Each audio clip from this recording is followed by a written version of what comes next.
Merci beaucoup Philippe Gautreau. J'espère que mon intervention ne va pas paraître trop abstraite et surtout datée, parce qu'on va quitter les années 2000 pour revenir en 40, 50, 60. Et je pense qu'il y a quand même quelque chose à tirer de l'histoire pour aujourd'hui, de l'histoire que je vais vous raconter, et sans doute des résonances avec ce qui vient d'être dit. Mais je vous en laisse seul juge. Alors j'ai choisi de vous parler de Cornelius Castoriadis parce que je pense que c'est une figure intellectuelle importante du XXe siècle, qui sort progressivement de l'anonymat depuis disons 20 ou 30 ans, mais qui reste encore largement méconnue et dont l'œuvre est sous-estimée et souvent déformée. En effet, si Castoriadis est parfois reconnu pour sa dénonciation précoce des régimes staliniens et pour sa critique du marxisme, on passe généralement sous silence sa critique constante du capitalisme et l'enjeu fortement politique de toute son évolution théorique. Ainsi, on oppose souvent, mais de façon trompeuse, le jeune militant de socialisme ou barbarie et le philosophe accompli de l'institution imaginaire de la société, en suggérant une trajectoire de dépolitisation qui concorderait avec l'abandon du marxisme. Alors pour rétablir le sens et indiquer les enjeux de cette évolution, parce qu'il ne s'agit évidemment pas de dire qu'il n'y a pas eu d'évolution, j'ai choisi de vous parler plus spécifiquement de la critique castoriadienne du marxisme et du fait qu'il s'agit d'une critique interne au sens fort, une critique marxiste du marxisme en quelque sorte, qui non seulement est formulée par un militant marxiste de longue date, mais qui surtout est opérée à partir de la double exigence profondément marxienne de confrontation permanente à l'histoire et de maintien du projet révolutionnaire, projet d'émancipation ou projet d'autonomie, que Castoriadis va renommer selon les époques gestion ouvrière, socialisme, autogestion ou démocratie, et qu'il refusera toujours d'abandonner, à l'inverse bien sûr des nouveaux philosophes, des philosophes antitotalitaires ou postmodernes. J'essaierai donc de montrer que c'est, si j'ose dire, en marxiste conséquent, et pour se donner les moyens de poursuivre les intuitions les plus fortes et les plus novatrices de Marx, que Castoriadis se détache de plus en plus du marxisme, au fur et à mesure qu'il lui apparaît que celui-ci devient un obstacle au développement de l'élément révolutionnaire dont il était porteur. Donc je vais d'abord vous parler de la critique précoce et originale de Lurs qui le pousse à rompre avec le trotskisme dès la fin des années 40 et à redéfinir le capitalisme aussi bien que le socialisme. Puis je montrerai que l'analyse du capitalisme d'après-guerre le pousse à critiquer les fondements théoriques de l'économie marxiste et à dégager progressivement l'élément conservateur de la pensée de Marx. Et enfin, je montrerai comment Castoriadis, en abandonnant complètement le marxisme au début des années 60, élargit décisivement son champ de réflexion et d'action politique et ouvre la voie à une pensée non déterministe de l'histoire et de la société. Alors pour bien comprendre la critique castoriadienne du marxisme, il faut d'abord voir d'où elle vient, revenir sur les premiers textes politiques et même sur les premiers contacts de Castoriadis avec la politique et le militantisme. En effet, Castoriadis, donc, qui est né à Istanbul mais a vécu toute sa jeunesse à Athènes, a seulement 15 ans en 1937 lorsqu'il rejoint les jeunesses communistes grecques et qu'il découvre, dit-il après coup, le caractère réactionnaire du Parti communiste, de sa politique, de ses méthodes et de son régime interne. En 1941, donc au début de l'occupation allemande en Grèce, il rejoint l'Union communiste internationaliste, un groupe trotskiste animé par son ami Spyros Tinas, et qui subit pendant l'occupation une double persécution de la part des nazis et des communistes staliniens. Puis à la fin de la guerre, en 1945, lorsqu'il émigre à Paris, il rejoint également les trotskistes du PCI. Pourtant, son bref parcours politique en Grèce le pousse déjà à se montrer très critique envers les positions trotskistes officielles, qu'il juge complaisantes avec le stalinisme et surtout inconséquentes théoriquement et politiquement. Pour lui, les partis communistes européens ne sont pas devenus bourgeois, réformistes et nationalistes après avoir été authentiquement socialistes, pas plus que l'URSS ne peut être qualifié d'État ouvrier dégénéré, dont il suffirait d'éliminer la couche bureaucratique parasitaire tout en conservant la base économique socialiste, d'ores et déjà acquise. Une base socialiste, je le rappelle, qui justifiait pour Trotsky une défense de l'URSS en cas de guerre. Au contraire, ce régime réclame une analyse propre qui montre que l'exploitation économique et l'oppression politique n'y ont pas été abolies, mais ont adopté des formes inédites, en l'occurrence bureaucratiques. Et en effet, la classe bureaucratique contrôle l'ensemble de la production et de la répartition économique, et se sert de la propriété étatique comme masque juridique, en même temps que cadre formel commode et particulièrement violent des rapports réels de production. Autrement dit, Castoriadis montre que la classe bureaucratique en Russie a exactement le rôle d'une classe exploiteuse, au sens que donnait Marx à ce terme. Pourtant, il ajoute, et ce n'est anodin qu'en apparence, à mon avis, qu'il s'agit d'une classe exploiteuse d'un genre nouveau. Et cette première audace théorique sera riche de conséquences et porte d'une certaine façon en germe toute l'évolution ultérieure, comme je vais essayer de le montrer. En effet, dans le prolongement immédiat de cette analyse, suit une redéfinition du capitalisme moderne comme capitalisme bureaucratique, total à l'Est, fragmenté à l'Ouest, dont s'inspireront d'ailleurs directement les situationnistes, dont le caractère essentiel est qu'il repose sur la distinction fixe et stable entre dirigeants et exécutants dans la production et dans la vie en général. C'est donc dorénavant ce rapport dirigeant-exécutant, et non pas la simple propriété des moyens de production, qui est décisif pour caractériser et combattre l'aliénation spécifiquement moderne. Il en découle immédiatement une redéfinition du socialisme. En effet, puisque l'histoire nous apprend que l'abolition de la propriété privée, la nationalisation des moyens de production et la planification n'interdisent nullement l'exploitation et l'oppression, alors c'est qu'il faut prendre le problème plus à la racine, en supprimant donc ce rapport dirigeant-exécutant, c'est-à-dire en organisant la gestion ouvrière directe de l'économie et du pouvoir, l'autogouvernement des producteurs associés sur le modèle des conseils ouvriers. On peut donc déjà voir ici, dans ce premier mouvement qui mène d'une critique du stalinisme puis du trotskisme à une reconsidération globale du projet socialiste, que Castoriadis n'a aucun souci de fidélité à une orthodoxie quelconque. Pourtant, il se réclame encore pleinement de Marx et affirme même dans le premier numéro de Socialisme ou Barbarie qu'il représente avec ses camarades la continuation vivante du marxisme dans le cadre de la société contemporaine. C'est qu'il faut bien comprendre que pour Castoriadis, être marxiste n'a jamais signifié simplement déployer une doctrine toute faite pour ensuite seulement l'appliquer à la réalité et la transformer dans un sens défini. Il s'agit au contraire de poursuivre l'effort initié par Marx pour adapter sans cesse la théorie à la pratique, pour faire droit à l'évolution historique et développer la praxis révolutionnaire. Il gardera donc toujours comme maxime le mot de Lénine « pas d'action révolutionnaire sans théorie révolutionnaire », et il le comprendra au sens fort, pas de progrès de l'action révolutionnaire sans développement de la théorie révolutionnaire. Donc pourtant, si l'analyse de Lurs a pu être faite dans un cadre qui se voulait encore rigoureusement marxiste, la situation va changer avec l'analyse du capitalisme d'après-guerre, qui semble en effet démentir l'essentiel des prévisions économiques de Marx. Le capitalisme ne s'effondre pas, la paupérisation prévue du prolétariat n'a pas lieu, le système s'adapte et fait même droit aux revendications économiques de la classe ouvrière, ce qui lui permet d'asseoir sa domination et de déjouer les crises. Tout cela pousse finalement Castoriadis à revenir au fondement de la théorie économique marxiste et à y rechercher la cause possible de son incapacité à rendre compte de la réalité contemporaine. Il va donc dégager peu à peu ce qu'il appellera que plus tard l'élément conservateur de la pensée de Marx, c'est-à-dire en fait ce qu'il comprend comme caractéristique chez Marx de sa dépendance à l'égard de l'univers de pensée capitaliste. Autrement dit, ce qui, dans son œuvre, reste en deçà de ses positions les plus novatrices et continue d'être sous l'emprise de la pensée de l'époque. Donc là, il faut ouvrir une petite parenthèse pour remarquer qu'on a un geste aussi typiquement marxien, ne pas en rester au seul niveau théorique, en rectifiant les erreurs de Marx, en détectant l'idée fausse qu'il suffirait de remplacer par l'idée vraie pour que le redressement soit inévitable. Il s'agit plutôt pour Castoriadis de montrer que les attitudes pratiques ont des équivalences théoriques et inversement. En l'occurrence, montrer ce qui, dans le mouvement révolutionnaire, que ce soit chez Marx lui-même ou dans l'histoire concrète du mouvement ouvrier, survie de la culture traditionnelle, prolonge le monde que l'on combat par ailleurs. Or, cette dépendance, ce poids de l'idéologie capitaliste au niveau de la théorie marxiste se manifeste selon Castoriadis comme déterminisme économique. Alors, pour le dire en deux mots, Marx est, selon Castoriadis, resté prisonnier de la fiction capitaliste, d'une humanité intégralement réifiée et soumise au mécanisme impersonnel de l'économie. Et en conséquence, toute sa théorie économique repose sur la sous-estimation de deux facteurs profondément indéterminés, car historiques au sens fort, la nature et le rythme du progrès technique d'une part, la lutte des classes au sein même de la production d'autre part. En effet, la théorie du capital repose sur le postulat que la force de travail de l'ouvrier est une marchandise comme les autres, donc que sa valeur d'échange, le salaire, ne dépend que des lois objectives du marché, et que sa valeur d'usage, le rendement concret, ne dépend que du bon vouloir du patron. De la même façon qu'il sait, en fonction de l'état de la technique, combien de calories il pourra extraire d'une tonne de charbon, il pourrait savoir a priori quel rendement il tirera d'une heure de travail ouvrier. Autrement dit, le prix et le rendement du travail sont déterminables a priori.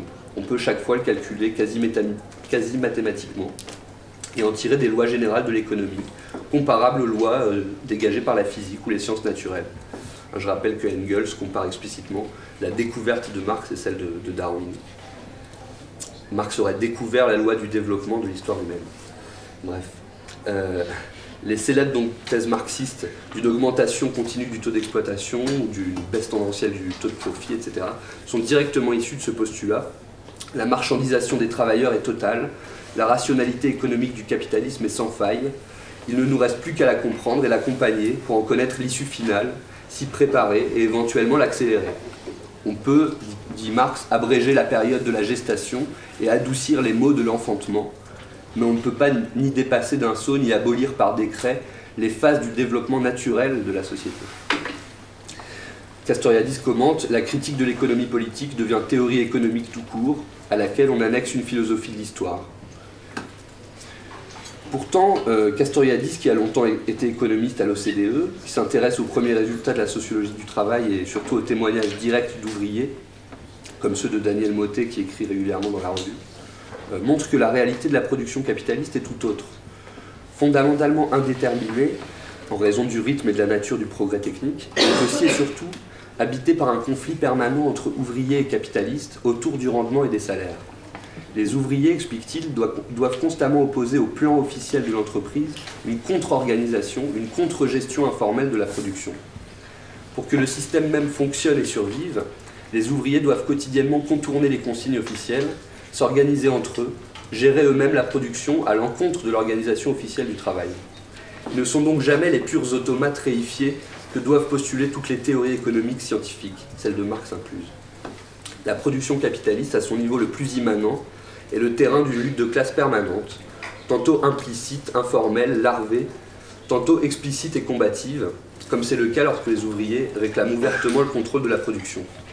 Comme par exemple en Allemagne de l'Est en 1953, la revendication d'un gouvernement de métallurgistes, ou à Budapest en 1956 par exemple. Il apparaissait donc à Castoriadis dès le début des années 50 que la prétention de l'économie marxiste à faire science était la source de toutes ces erreurs. Il n'y a en réalité aucune scientificité possible en la matière, la sphère économique n'est pas rationnelle, et elle ne peut pas être détachée abstraitement du reste de la société, ni l'expliquer même en dernière instance. Finalement, la grandeur du capital ne réside pas dans sa scientificité, dans la fameuse coupure épistémologique dont parle Althusser, mais plutôt dans l'unité visée entre analyse économique, théorie sociale, interprétation historique, perspective politique et pensée philosophique. Or, Marx a privilégié un de ces éléments au détriment de tous les autres. Victime de son propre fétichisme de l'économie comme science, dit Castoriadis, il fait reposer en dernière instance son analyse sur une théorie économique objectiviste, qui exclut le facteur humain. Finalement, pour Castoriadis, donc, la théorie économique de Marx devient un obstacle à l'intelligence du monde moderne, aussi bien qu'à sa transformation socialiste. Elle ne peut être d'aucune aide pour comprendre les mutations du capitalisme au XXe siècle, et elle empêche surtout les révolutionnaires de penser le lien, le passage, l'articulation entre les luttes immédiates de la classe ouvrière et la question de la société globale. Or, la recherche de ce lien, ce passage entre local et global, entre quotidien et politique, est pour Castoriadis d'une importance capitale, car les luttes apparemment contextuelles, centrées sur des préoccupations locales, contiennent en germe la contestation explicite mais globale, par ses implications et ses conséquences, de la généralité de l'ordre établi. Voilà, donc on voit que la théorie économique marxiste est sévèrement critiquée par Castoriadis, qui pointe sa dépendance fondamentale à l'égard des postulats de l'économie bourgeoise, et plus profondément encore, de la philosophie spéculative classique. En effet, en faisant reposer l'analyse historique sur une science économique, Marx, en dépit de son intention initiale, est finalement resté théoriciste ou spéculatif. En cédant au mirage de la rationalité capitaliste, il a rendu à l'instance théorique son primat absolu. Il a transformé l'activité théorique vivante en contemplation d'un système de relations donné une fois pour toutes. Il ne s'agit plus de transformer le monde au lieu de l'interpréter, comme le commentait Lambrousia Vitesse sur Feuerbach. Il s'agit de mettre en avant la seule vraie interprétation du monde qui assure qu'il doit et va être transformé dans le sens que la théorie déduit. Bon, alors s'il faudra attendre 64-65 pour que ces idées soient clairement formulées, on voit qu'elles sont finalement que l'amplification de la critique du déterminisme formulée par Castoriadis dès 1953. Alors, est-ce que je saute? Bon, je parle de la dernière période, c'est quand même important. Et en effet, à la fin des années 50, en fait, oui, alors... Bon, la modernisation capitaliste, en fait, entreprise en France par De Gaulle à partir de son arrivée au pouvoir en mai 58, allait amener de profondes mutations sociales, exiger une nouvelle analyse et pousser Castoriadis à rompre avec ses dernières attaches marxistes. En effet, à la fin des années 50, et en réalité depuis déjà quelques années en Europe, la classe ouvrière au sens strict décroissait numériquement et perdait peu à peu de sa centralité dans la société. L'élévation générale du niveau de vie entraînait les masses vers la consommation et les loisirs. La division de la société en deux grandes classes ennemies laissait place à un ensemble complexe de pyramides bureaucratiques, etc. Alors finalement, Castoriadis fait le constat de la disparition totale du mouvement ouvrier comme mouvement porteur d'un projet global pour la société. Mais pour Castoriadis et les militants de Socialisme ou Barbarie, ça ne veut pas dire que ce projet a disparu ou doit disparaître, ni que les conditions de sa réalisation ne sont plus produites par le système. Il ne faut pas abandonner le projet révolutionnaire qui a bel et bien été incarné pendant un temps, désormais révolu par le seul mouvement ouvrier. Ce projet doit au contraire être poursuivi et élargi à l'ensemble de la société et à tous les aspects de la vie concrète sous le capitalisme. En effet, la contradiction fondamentale dont je parlais au sein même de l'économie capitaliste trouve des équivalences dans toutes les sphères de la réalité sociale.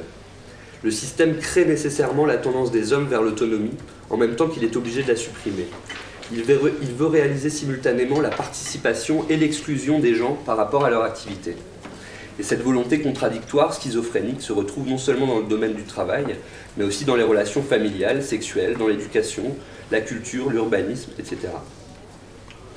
Ainsi, de la même façon que les ouvriers s'opposent déjà de façon informelle à la totalité du système, de même les femmes ou les couples, par exemple, tendent à mettre en échec l'organisation patriarcale héritée, en instaurant de nouvelles attitudes, de nouveaux rapports, etc. Ce sera pareil pour les jeunes en mai 68, qui, selon Castoriadis, n'expriment pas un simple conflit de génération, comme on a pu l'entendre, mais bien la rupture d'une génération avec l'ensemble de la culture instituée.